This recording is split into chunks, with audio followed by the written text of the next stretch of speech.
All right, Michelle, all ready? Yes, I am ready. Awesome. All right. Sorry. All right. Assalamu alaikum wa rahmatullahi wa barakatuh, everybody. Welcome back to another session of our Ramadan halaqas. Today we have the super awesome, amazing Sister Michelle Sikorsky. She will be talking about lessons from the Battle of Badr and how to overcome the feeling of defeat.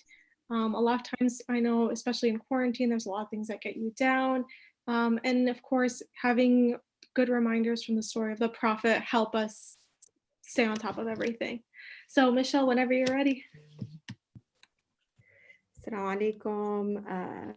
Everyone, I miss you so much. I actually love that I see so many familiar names that have popped on, and it's so good to see you. For those that don't know, I'm not in Columbus now. I'm actually in Egypt. So, inshallah, the internet stays fabulous during this whole thing.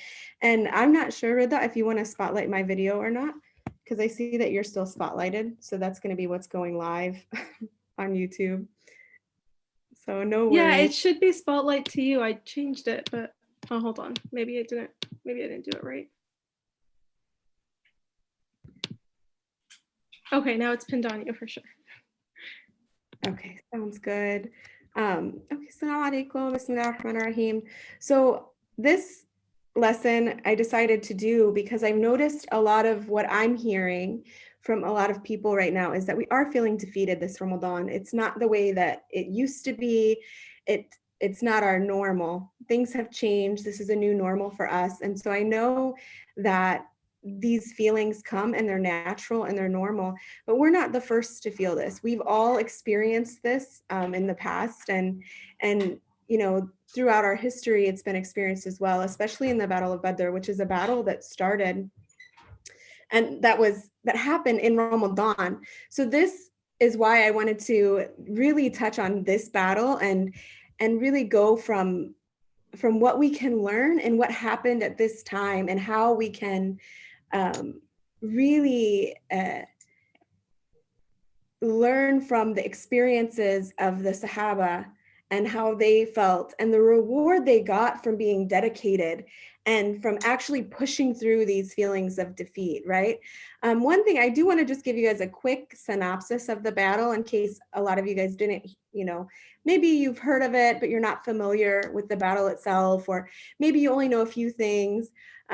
So just to give a quick synopsis, the Battle of Badr was fought in the second Hijra year, the migration to Medina. It was fought on the 17th of Ramadan. And this battle was unique because this was a time where the Muslims all volunteered to be in this battle. So the people that fought were volunteers. There was no requirement of the Muslims to battle for the Battle of Badr. So everyone that had chosen to fight had volunteered and decided to be there. This was their decision and they went forth with it. The odds were really against them. So in volunteering to do this battle, they were volunteering to something that they had no idea the outcome. They stood up against impossible odds. They faced an experienced army of the Quraysh. They were outnumbered, outmaneuvered. The fight itself actually began with one-on-one duels and continued into the Great Battle of Badr. And just to give you a heads up, even though all the odds were against them, one thing I found interesting is Brother Shafiq had sent me some questions that he had been getting. How can you feel defeat if it's a battle that we won? Because we won as Muslims, we won the Battle of Badr. But knowing how this battle came to be and who they were against and how difficult it may be to put your all into something where it seems like you're outnumbered, was really difficult for the Muslims, but they ended up winning. Angels actually came down and defended as fighters, and they were victorious. So this battle was pivotal in our history as Muslims. And one thing just to keep in mind as you think about this battle, I like to kind of try to think of how maybe they felt going into it and how we can compare it to things that we feel in our life today. You know, for a lot of us, for me myself, this is the first Ramadan that I have not spent in Ohio. Every Ramadan for me as a Muslim for the last 9 Ramadans has been in Ohio. So I'm at this point where I'm like, okay, I'm going to be in a country with the majority of Muslims. And here comes Corona. So now I am stuck in a place where the masajid are closed. I'm entering into this month where I've always been connected to Ramadan through the masajid. I've always been connected. Um, you know, for those of you that may have seen me around, a lot of times the main place people see me is the masjid, because this became like my second home in Ramadan. Ramadan was super important to me. For those that don't know, a fun fact is I actually converted to Islam on the 17th of Ramadan in 2011, which was the Battle of Badr in Ramadan. So this battle actually has like a little connection to my heart as well when I think about it. So I've always had a great connection to Ramadan and the community, and praying shoulder to shoulder with my ummah, like with the ummah of Muhammad sallallahu alaihi wasallam. And so I'm entering into Ramadan not knowing how this Ramadan is going to be. I'm in a place that is foreign to me. You know, I'm here studying Arabic for those that don't know, and studying Quran. And I was actually looking forward to the experience of what it would be like in the masajid here, in the mosques here.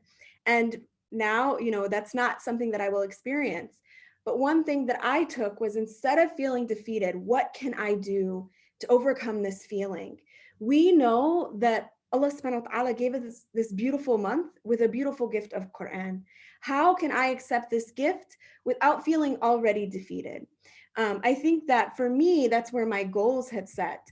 I know I see a number of you here, and feel free to type in the chat box if you like. I'm really open to interactions. I'd like to know if you have any feelings that you may have felt defeat before you even came into Ramadan. How were you guys all feeling? What were some of the feelings that you had coming into this month that maybe you felt already defeated before the month even began? I like to give people a little time to chat if they like, but I can always keep going. Feel free to type in the box at any time. I'm here, so no worries. This feeling of defeat, just so you guys know, is normal. And what I want to give you is some steps. Some of the feeling might have been, I know some of you guys are still in school. You're going to school during Ramadan. That can feel like it's defeated because you're not able to complete as much as you're normally able to. For some of you, it's the lack of seeing your friends this Ramadan. I mean, we are here and struggling. Someone said in the chat that they felt like they lost their Ramadan because they weren't able to do so many things that have been an inherent part of Ramadan for them. And I understand that so much. I spent every night at Taraweeh that was so important to me. And even on the weeks, like the week that I wasn't praying, I would be at the masjid helping to volunteer however I could. So I understand that fully. Some of you may be feeling defeated because, you know, you're stuck at home with your family all the time and you don't have that breakaway. You know, you don't have that moment to kind of get a breather. And, you know, we know that in Ramadan, we want to have even better manners and better experiences. And being around the same people sometimes can cause its own little turmoil, right? This is something that happens naturally when you're around somebody consistently. So in order to overcome this, I really think that we need to kind of look to the battle and see what the Muslims did. Imagine, I want you guys to really imagine going into a fight, into a battle where you have maybe 300 and some soldiers with you, and the Quraysh have outnumbered you by 10 times. Not only have they outnumbered you, they have better weapons.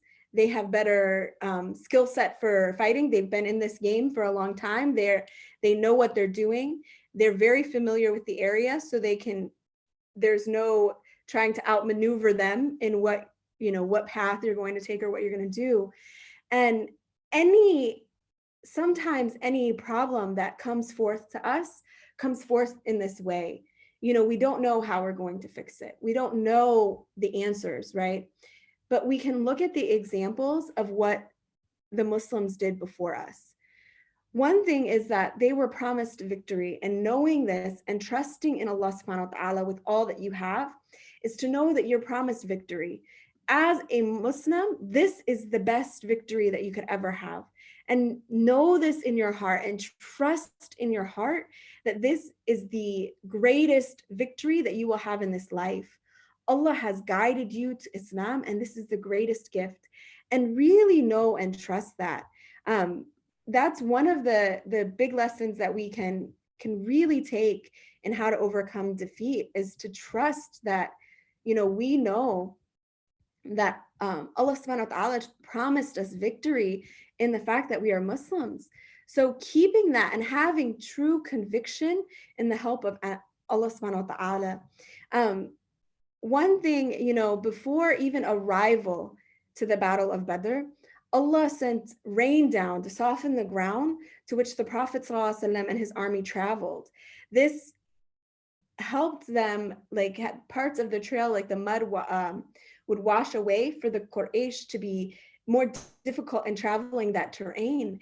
And just knowing that these little things that Allah is doing for us on our path, and being grateful for even the small things, really having faith in that Allah said that he would be with us in this time. One thing to really understand, if we go even to the Quran, it says, and already Allah had given you victory at Badr while you were few in number. Then fear Allah and perhaps you will be grateful. To really understand this and to be grateful for that is to know that in the times of trouble, we know that there's an end. We know that even in hardship, ease will come. And having faith in Allah, and that can be difficult, but the first step is knowing.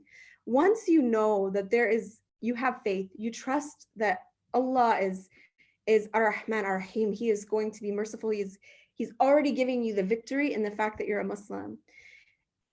The next step is to really make no excuses. I could have easily this month made a lot of excuses and just, I'm stuck in a country that's not my own. I don't have access to things I normally have access to. What can I do to be better? I could use that as an excuse. It's definitely hard on me mentally to be away from everyone that I love. I'm not in a place where I'm surrounded by the same people that I see that bring me joy every day. This is one thing that we know in this time. Don't have excuses, be patient. Take away those excuses that you have. Sometimes maybe we say, look, I have to go to school online still during Ramadan. I still have my studies. What can we do to flip the script? How can we flip the script in that? Instead of saying, I still have school online, but what I can do is I can take 15 minutes after Fajr and read Quran. That'll be my extra consistent deed throughout this month. I think it's really important that we kind of change what we use as our excuses and flip them into something that we can change. And I do want to remind you, feel free to talk in the chat box. If you guys have any questions or reflections, I'm happy to discuss them as well. The next step is to really know that success is from Allah subhanahu wa ta'ala. We have to know that the success comes from him. Even in this battle, the complete ratio difference, this trial that was in front of them, right? So if we want to compare it to what's in our life, sometimes it seems so big and that we'll never overcome it. But knowing that success comes from Allah and we are never alone. Allah sent angels to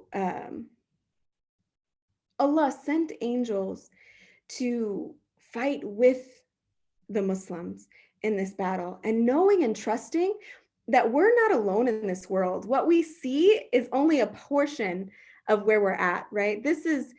There's so much more to our world here than what we see. And the Battle of Badr is really an example of this. We know here that the companions were not alone at all, and that all of their efforts, they put forth their efforts and Allah sent the help.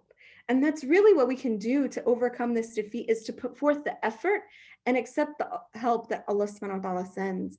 And just to really know that you are not alone in this. One thing that we can ask even Allah every day when we just make dua, Ya Allah, send your angels to be with us. Send your angels to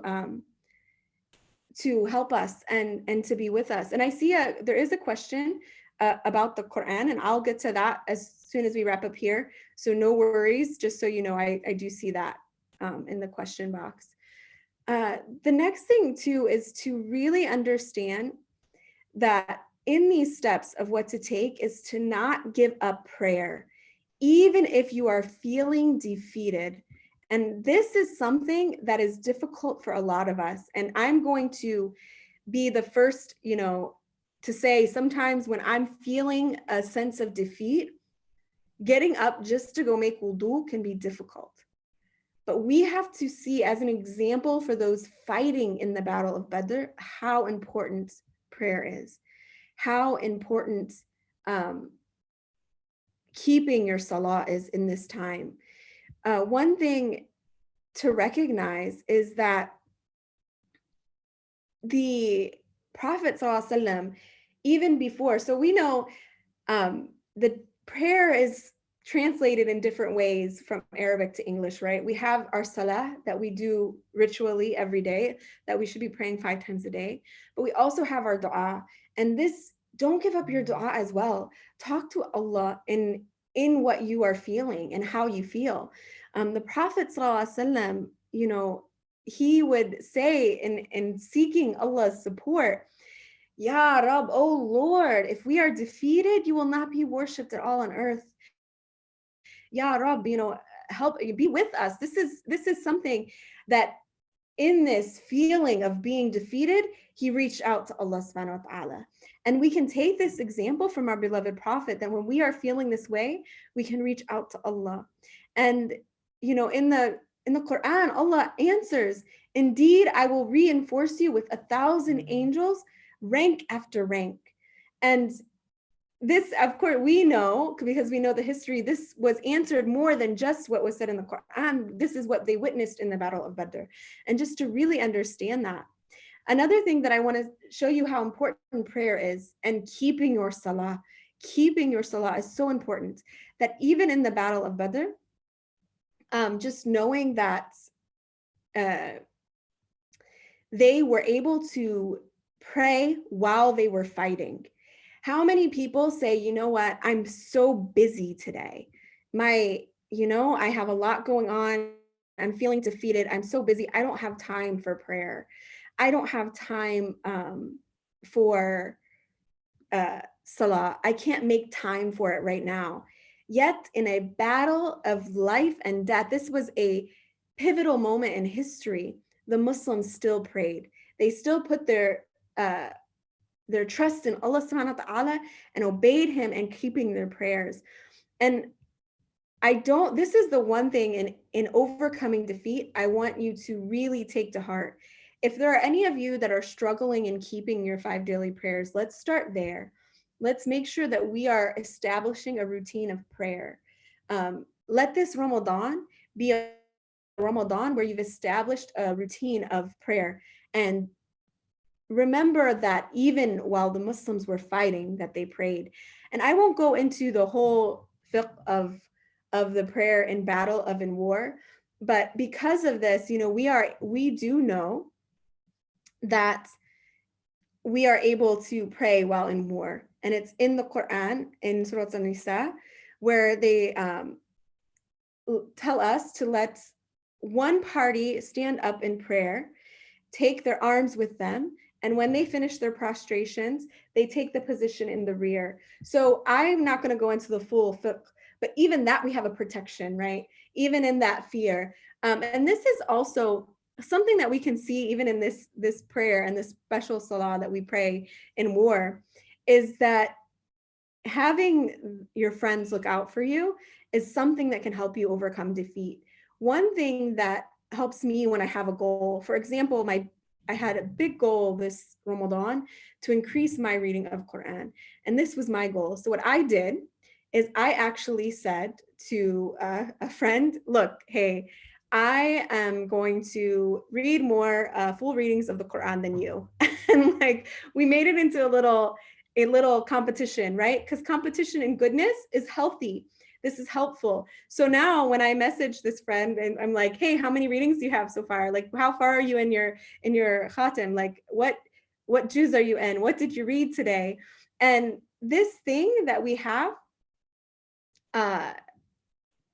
is, subhanAllah, this for myself increases. So even as we see like how they prayed salah in war, when we're ready to do something good and we need that encouragement, reach out to someone that you're close to, someone that's a little better than you. One tip that I give everyone, and a teacher once gave me this, is that the people around you, you should keep 1/3 that are better than you. They're elevated to where you want to be. These people that you have close to you, these are the people you can reach out to that can cover your rear while you're in that salah and war, right? They can cover your behind. They're the ones that are there. So reach out to them. Even if it's me, feel free to message me anytime. Feel free to message Sister Rida or Brother Shafiq or Brother Khalid. All of these people are here for you. And just say, hey, look, I've been struggling. I don't pray 5 times a day, but I'm going to start. Can you just check in on me every day? And we're happy to do it. I really feel like having these people in your life is what encourages you to be better and to go that extra mile. The second third of people are having peers that are at the same level as you so that you can encourage each other and you can lift each other up to be better. And then the third are having people that are lower than you to help pull them up as well. This is a good balance of people in your life. But always having that 1/3 that is better than where you're at will help you to push you forward, will help give you that momentum. And they can be the people in the rear. And then when it's time to switch, during that prayer that you pray during war, when it's time to switch, you're prepared to cover the behind as well. And I think that that's important, is we recognize that right now we're feeling defeated. So right now we're the ones that need to really reach out to Allah subhanahu wa ta'ala. We need to make changes, but we need someone covering our rear. And that's okay. It's okay to admit this, and it's okay to move forward in this. Another thing, to really recognize is that the power of Allah subhanahu wa ta'ala is endless. And I know that I've said this multiple times now, but I really want you to understand that everything that seems like it's too big for us is never too big for Allah subhanahu wa ta'ala. The Quran says that yes, if you remain patient and conscious of Allah and the enemy come upon you attacking in rage, your Lord will reinforce you with 5,000 angels having marks of distinction. We have a hadith that says that Allah aided the Muslims on the Battle of Badr with 1,000 angels. Then he increased them in help, so they were 3,000. Then he increased them in help so that they were 5,000.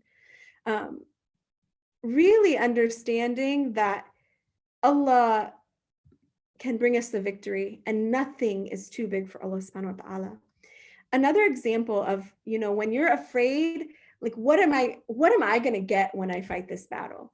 A lot of times this is the world we live in. So I'm going to tell you what you get for fighting a battle of Badr, right?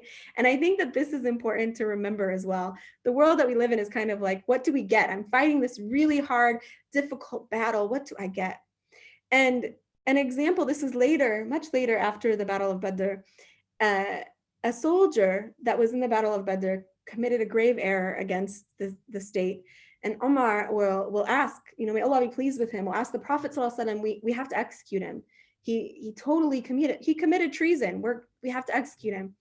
And the Prophet ﷺ said, no, he was present at the Battle of Badr, and you do not know, perhaps Allah subhanahu wa ta'ala looks on the people of Badr and said, do what you wish, for I have forgiven you.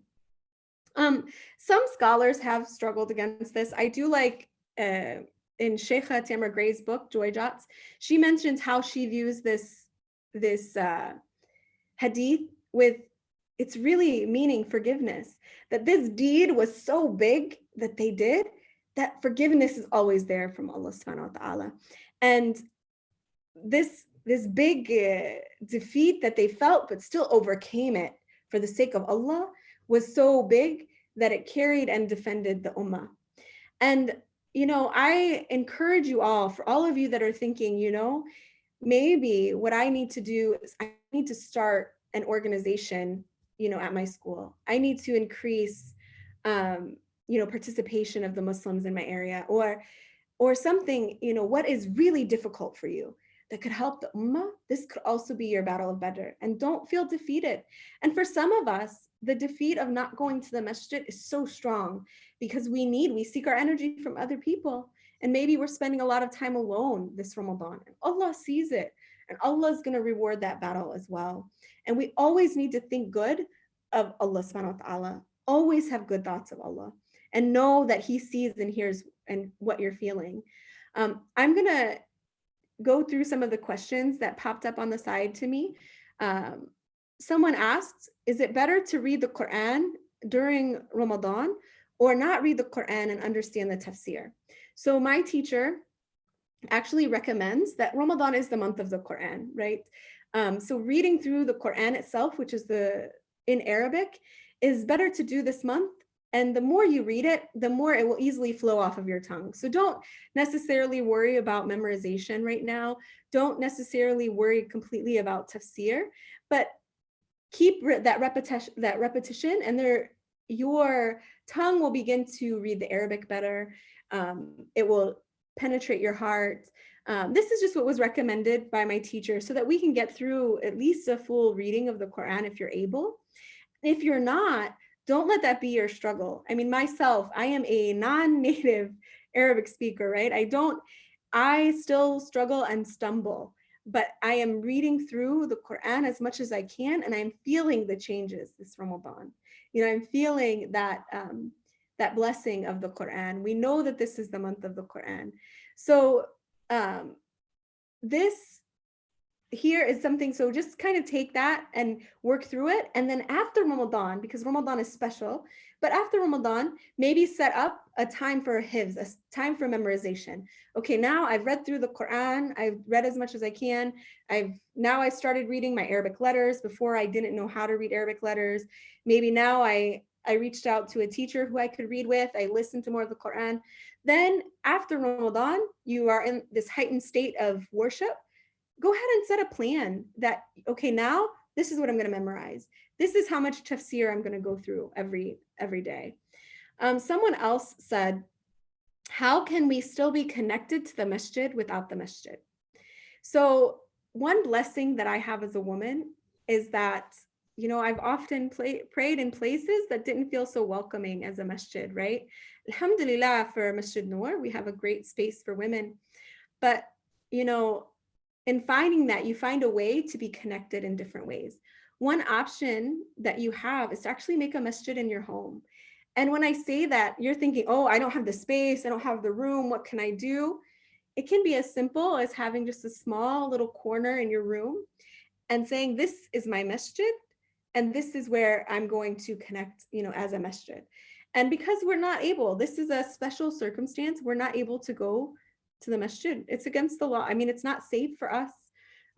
Even as Muslims, we know that the Prophet ﷺ said, if you are in a land with a plague, stay there. And if you are, or if you need to go to a land with a plague, don't go. So these are things that we know that right now what's going on is a special circumstance. And we can create our own masjid in our home. This will also help to bring that feeling of having a masjid and a place of worship in your home always. Now, once the masajid begins opening back up, I definitely recommend going back, of course, but this will help to give you that space, like when you wake up in the middle of the night and you need that space to connect for tahajjud, for your early morning prayers before Fajr, you have that space. Create it. The angels love good smells. We just talked about the Battle of Badr and Allah sending angels. Spray in the night before you pray, spray it with your favorite perfume. So when you go down into sujood, you smell it and the angels smell it too. Pick out your favorite dhikr beads. I always have laying around. Let me see. And just these actually they're so simple, right? But they're so special to me because I took them all over with me last summer as I traveled. So this is my connection to the people that I'm missing right now. But in the remembrance of Allah subhanahu wa ta'ala, as I do my various dhikr or adhkar, like remembering Allah, as I'm doing my various worship and ibadah, I think of those people too. And I think to make dua for them. So this is something that you can do at the masjid. Um, Someone had just made a comment that Allah subhanahu wa ta'ala wants us to increase how much worship we do in our houses in this pandemic. Yeah, wallah, subhanallah. I mean, how many houses are lacking angels because we're not kind in them? We don't treat our families kind. We run off to the masjid for Taraweeh. We're so nice to our Muslim friends there. We come home and we have attitude with our parents. We have an attitude with our children. We have an attitude with our friends, like the people we live with, right? But now, yeah, I think that's a great observation, is we are able to bring the angels into our home. We create our home as a place of ibadah, as a place of worship. Um, and then also I had a side note that people who wanted to keep in touch with me and may not know how. I'll put my Instagram here, and then anybody else too. If you message Sister Rida or Brother Shafiq and you ask for my number, I'm fine with, or Sister Noor, I'm fine with anyone giving out my number. I put my IG handle in the chat so that you can message me there, no problem. So, and I am thinking time is coming to an end, but I don't know if anyone has any other questions or anything else I can help with. I am here for you. And I hope and pray that your Ramadan is filled with so much goodness. And may Allah subhanahu wa ta'ala open so many doors in this Ramadan and give so much reward, and reward all of you with the Battle of Badr, as this is difficult for some of us in extreme ways. May Allah heal the world of this virus. May Allah send this virus far away from this world. And may Allah keep us close to his beloved Prophet, sallallahu alaihi wasallam. Ameen ya Rabb. I am so grateful for all of you, and I'm so happy to have seen some familiar names. If anybody has any questions, or if not, I will pass it over to, someone said, okay, so I do have another one. Can a person make dua for someone who isn't Muslim? Yes, you can make dua for someone who isn't Muslim. My family, none of my family members are Muslim. Every day I make dua for them. Every day.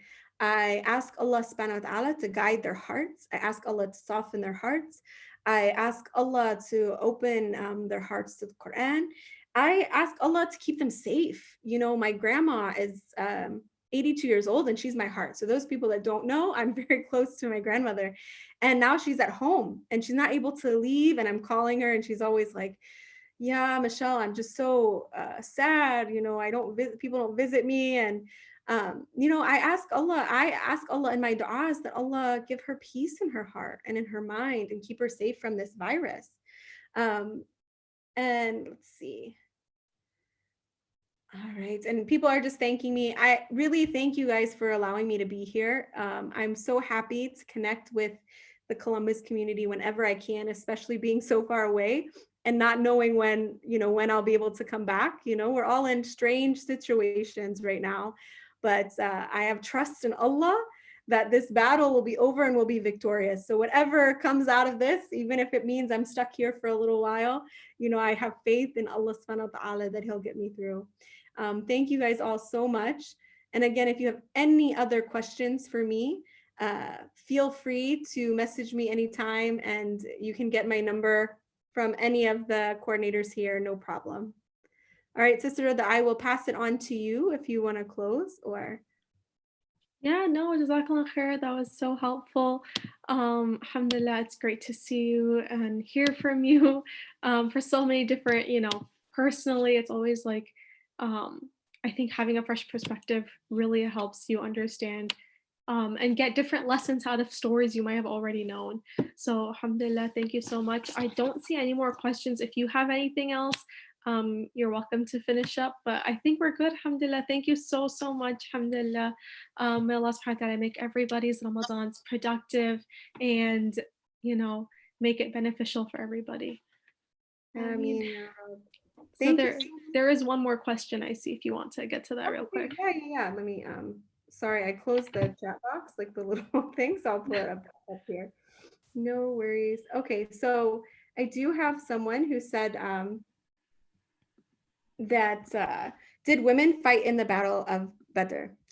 And so the answer to that is I don't know a lot, like a strong answer for specific stories, but I do know that there were women who fought in the Battle of Badr and played roles in the Battle of Badr. So this something that we know that they did have roles in the various there, but I'm not as familiar with the specific stories. But I know that I've heard of Hind in the Battle of Badr, and in that story that she was like immersed into the battle. And so this is something to just keep in mind, like in the research. Yeah, there were, and I need to do some more research on who were some of our great soldiers in this battle as well. So I'm sorry that I don't have a better answer for you, but inshallah I see who asked the question, so I'm happy to do some research and get back to you with those numbers as well. Oh, I do have another question. I don't know what our time is. No, you're good. Whatever we have all the time. Okay, yeah, no problem. So it says, if someone is being ignorant to your Islamic knowledge, should you keep pushing your information or leave them alone? Leave them alone. Even if, one thing that you find is that Allah is the one to soften hearts and Allah is the one to guide. And something that we have to be aware of is just that, we can only do so much. And the best example of your knowledge of the Prophet ﷺ and your knowledge of the Quran is to be like the Prophet, is to be like Prophet Muhammad ﷺ as a walking Quran. Be like him in character and in deed. And as you interact with people, they will start to have more questions. They may open up, invite them out. One thing that I do, hopefully that will, has helped to increase my family's information and knowledge on Islam is we have iftars together in Ramadan. I mean, of course, this Ramadan is different, but we also celebrate Eid together. And when we do that celebration, I'm able to talk to them and they have questions. But it's different than me saying, this is what we have to do, this is what we have to do. Another person. And I'm really sorry, I'm going quickly through the questions. Hopefully that answers your question, is just to be the best you can. And that will be more of dawah, more of a witness to Islam than any words you could ever say, is to be who you are. Another person just said that, can they make dua for someone who was Muslim and converted to Christianity, and he doesn't know if they recited Shahada again before his death. One thing that we have to be patient with is that, not necessarily patient, but we only know what we know. So if he died and we think that he was a Christian, one thing that we can't do is perform janazah prayer on him, right? But what we can do is we can make dua. We can make dua for them. And Allah is the one who forgives. Allah is the one who knows his heart and knows if if he did make shahada before his death, if he did come back to Islam. I mean, we ourselves, we don't know. And so I'm careful to just paint people under a blanket, right? One thing though, someone that is actively saying they are not Muslim, is the one thing we can't do is the janazah prayer. But outside of that, dua, yes, we can make dua for them. Let's see. What is the best way to ask for? Okay. Someone said, what is the best way to ask for forgiveness from Allah when you realize you did something haram? Like in this whole thing, I hope one thing that you got was that we have to think good of Allah, and Allah wants to forgive us. Allah wants to forgive us. He wants us to come back to him, and he wants to be the one to forgive us. When you realize you did something haram, make tawbah for it, repent for it, ask Allah subhanahu wa ta'ala for forgiveness, and then make a commitment to not do it again. It's recommended if you like, make a ghusl, make a shower, say, I'm taking this as tawbah, I'm doing this as repentance, just to kind of give like a fresh start and make a declaration that you're not going to do it again. Depending on the situation, I would reach out to some of your mentors here that you have in the Noor community, especially Sister Rida and Brother Khalid and Brother Shafiq. If you could reach out to them, just kind of like let them know like you're struggling with something, and they can maybe check in with you depending on the situation. But once you realize you did something haram, ask for forgiveness, repent for it, and decide that you're not going to do it again.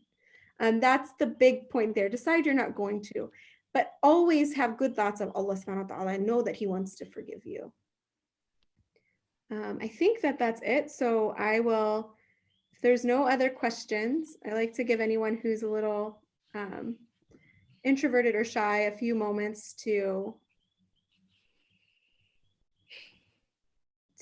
ask. Okay, so I will make a dua for us, and someone said, when are you coming back? Allahu alam. Right now, planes are not going out of Egypt or not coming into Egypt. So, I'm here, and it's Allah knows, and so it's a blessed time for me, and I'm just making the best of it, alhamdulillah. But inshallah, I miss you all so much. So I will make some dua for us, and inshallah, everyone has a blessed Ramadan. Ya Allah, thank you so much for giving us examples in our history that help us to overcome the defeat that we have. Ya Allah, we ask that you send your angels to help us this Ramadan. This Ramadan is difficult for a lot of us here. We ask that you put peace and ease and and in people's hearts and in people's mind. Ya Rab, Ya Allah, help everyone here to know that little deeds that are consistent are so beloved to you, Ya Rab. Ya Allah, be with everyone this Ramadan and help them to ease their hearts, Ya Allah. Everyone that needs a friend to help encourage and help lift them in goodness, Ya Allah, I ask that you send that friend. I ask that you send that friend to them and help to give them that comfort. Ya Allah, I ask that you comfort everyone to know that they are never alone. Ya Allah, that you are with them and you can send your angels to them, Ya Allah. Ya Allah, I ask that through this lesson that everyone has tools to begin to overcome the feelings of defeat and to know that even if you feel defeated, that we are victorious through Allah subhanahu wa ta'ala. Ya Allah, I ask that you accept our Ramadans. Ya Allah, I ask that you accept our tawbah for anyone who is struggling with haram and sin. Ya Allah, I ask that you help us to make tawbah. I ask that you help us to repent from those sins and to turn away from them and to draw close to you, Ya Allah. I ask that you keep us close to your beloved Prophet Muhammad sallallahu alaihi wasallam, and I ask that you keep us close to him on the day that matters most, and allow him to be a shade for us on the day of judgment. Ya Allah, we pray peace and blessings upon Prophet Muhammad, his family, and his descendants. Al-Fatiha. Bismillah ar-Rahman ar-Rahim.